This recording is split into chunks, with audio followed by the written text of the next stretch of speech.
Kemal dan istrinya Olivia sedang menikmati dinner romantis. Mereka menyantap hidangan yang sama, kentang goreng, ikan, dan salad sayuran.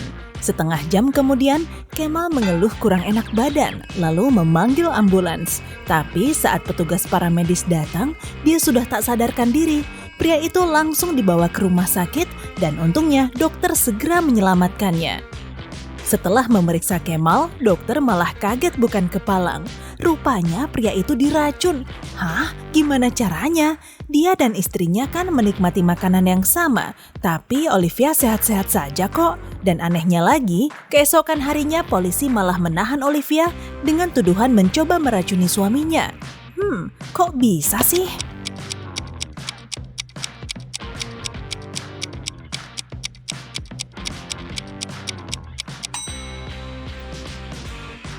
Olivia membuat masakannya terasa hambar lalu mencampurkan racun ke dalam garam.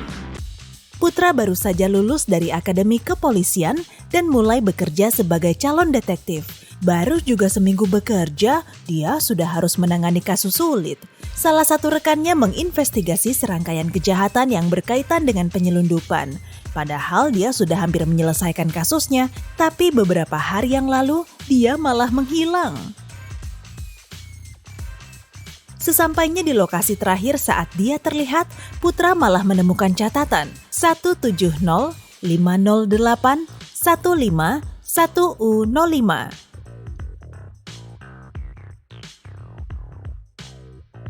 Kemudian didapatlah 3 tersangka, Sonny, manajer di perusahaan Oli, Teddy, penjual perhiasan, dan Johnny, penjual mobil. Siapa pelakunya?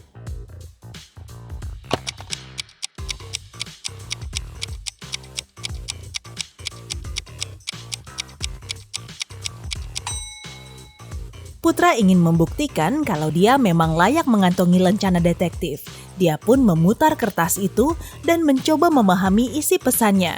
Wah, ternyata angka-angka itu membentuk kalimat yang bisa dibaca. Sonny si bos Oli. Di sebuah lab rahasia sedang terjadi kekacauan. Rupanya bahan kimia yang digunakan dalam percobaan mengalami kebocoran. Akibatnya, sebagian tanaman dan binatang yang ada di dalamnya seketika bermutasi. Para ilmuwan terjebak di satu ruangan bersama monster ganas itu. Salah satu dari mereka berhasil mencari tahu caranya meloloskan diri dari situasi menakutkan ini. Tapi, zat yang mereka butuhkan ada di ruangan lain. Mereka bisa memasuki ruangan itu melalui salah satu dari 3 lorong. Di lorong pertama, mereka akan bertemu buaya yang menyemburkan api. Eits, ingat loh ya, ini kan laboratorium percobaan. Di lorong kedua, terdapat bunga matahari pemakan daging dan bergigi tajam. Lorong ketiga dipenuhi dengan lebah beracun. Lorong mana yang harus dilalui oleh para ilmuwan itu?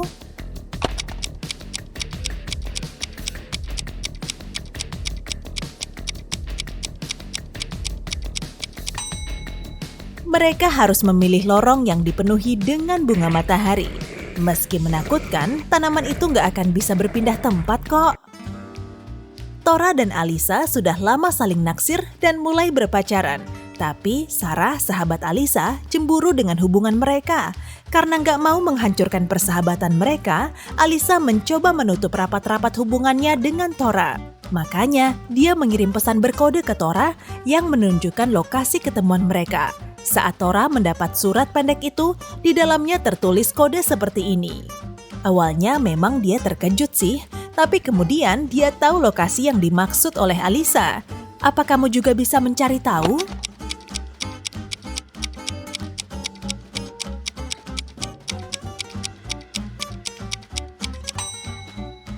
Alisa meminta Tora untuk menemuinya di sudut jalan.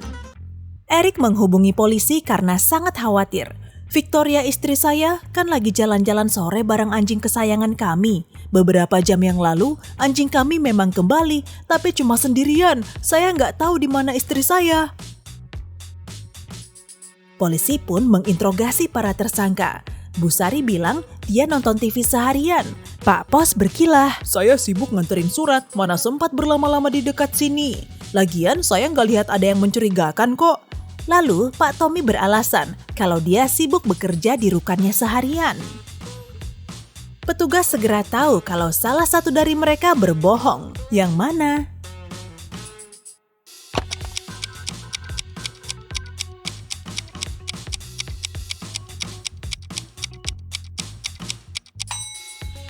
Si tukang pos, perhatiin deh, lengan bajunya agak robek. Di lengannya juga ada bekas gigitan anjing. Selain itu, di celananya ada bulu hitam yang nempel. Anjing itu mungkin sudah mencoba melindungi Victoria. Seseorang telah mencuri 3 arloji mewah di toko Pak Broto. Karena pihak kepolisian tidak bisa membantu mengungkap pelakunya, pria malang itu kemudian menyewa detektif swasta. Sesampainya di TKP, detektif itu langsung meminta rekaman CCTV dari bulan Januari sampai Desember. Setelah memeriksanya, Lola segera memberitahu pelakunya ke pemilik toko jam itu. Memangnya apa sih yang dia lihat di video itu?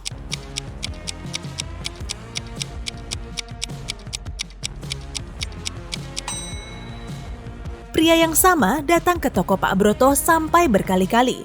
Pada bulan April, Agustus, dan November, lengannya selalu dipasangi gips. Patah tulang bisa sembuh kurang dari 8 bulan kok.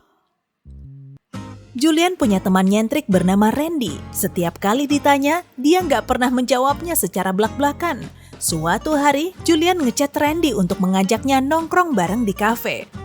Balasan Randy malah bikin bingung.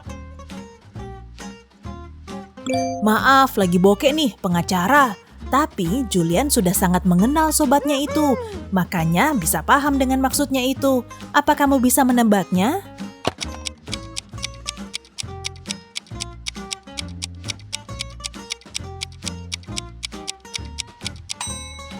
Maksud Randy, dia nggak punya uang karena lagi pengacara, pengangguran banyak acara.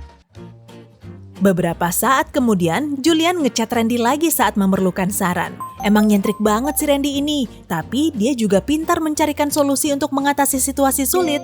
Jadi intinya, Julian ngechat, "Cewekku ngambil kamera proku nggak pakai izin, lah terus rusak dong, aku harus gimana nih?" Udah ketebak lah ya, jawaban Randy kali ini juga nyeleneh. Gak apa-apa gitu doang, dia kan orang yang sangat istimewa di hidupmu. Dari miliar. Awalnya Julian gak mau terlalu ambil pusing, tapi kemudian membenarkan saran Randy. Memangnya apa sih maksudnya?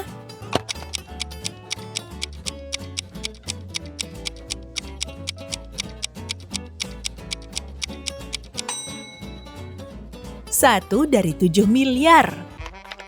Di kantornya, Dylan sangat beken. Dia tinggi, cakep, humoris, dan ramah.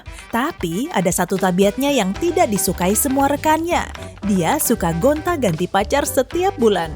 Pada hari Jumat, Dylan datang ke kantor dengan wajah sumringah. Akhirnya dia bisa beli mobil yang sudah lama dia idamkan. Saat jam makan siang, dia menuju tempat parkir untuk mengecek mobil barunya itu. Waduh, gawat. Mobilnya lecet parah tuh. Bodinya dipenuhi goresan dan cat.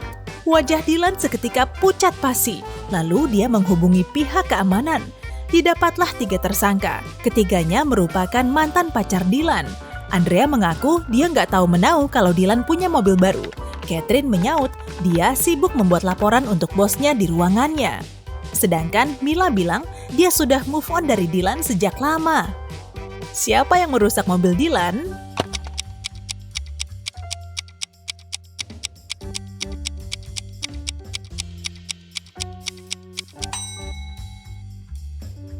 Pelakunya Catherine. Ada sedikit noda cat di roknya dan warnanya sama dengan cat di mobil Dylan. 2 petugas kebersihan bekerja di hotel kecil yang ada di lereng gunung. Suatu hari, si pemilik hotel mendapat informasi kalau salah satu dari mereka terus-terusan mencuri barang-barang milik tamu hotel. Tapi dia nggak tahu persis pelakunya yang mana. Coba deh amati lagi keduanya saat bekerja. Apa kamu bisa membantu mencari tahu pelakunya?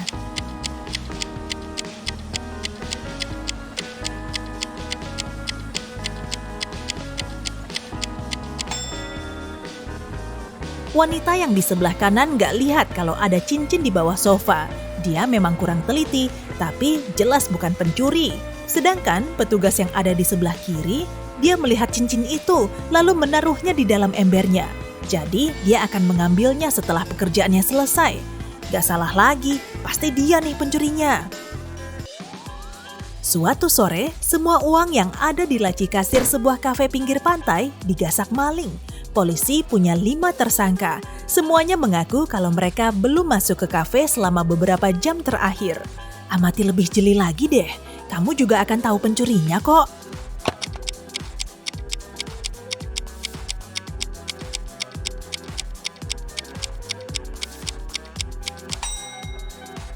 Pelakunya pria yang memegang gelas minuman.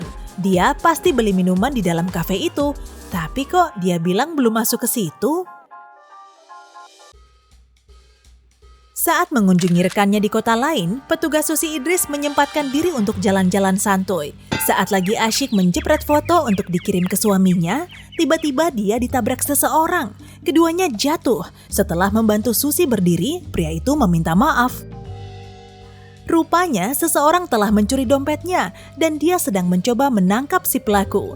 Tadi kan saya lagi ngecat perahu. Ya udah, dompetnya saya taruh di samping saya. Saya sempat meleng dikit. Pas saya nengok lagi, dompetnya udah hilang aja. Susi tahu pasti pencurinya masih di sekitar situ. Lalu dia membawa pria itu ke dermaga terdekat. Di situ sudah ada 4 orang. Setelah mengamati mereka baik-baik, Susi langsung tahu pencurinya. Nah, sekarang giliranmu untuk mencari tahu juga.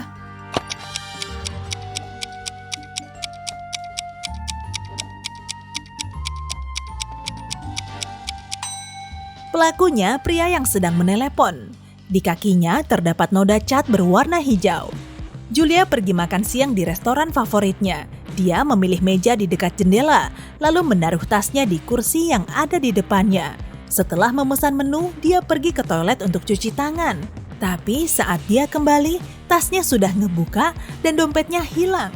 Si pelayan bilang kalau dia cuma melihat satu lelaki yang mendekati mejanya, tubuhnya pendek dan lehernya bertato.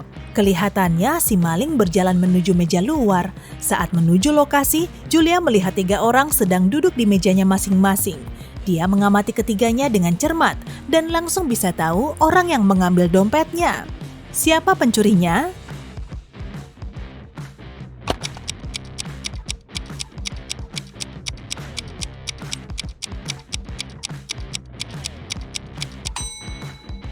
Wanita muda yang ada di sebelah kanan, ada rambut palsu dan pakaian pria di dalam tasnya. Dia juga pakai sweater berkerah tinggi untuk menutupi tatonya.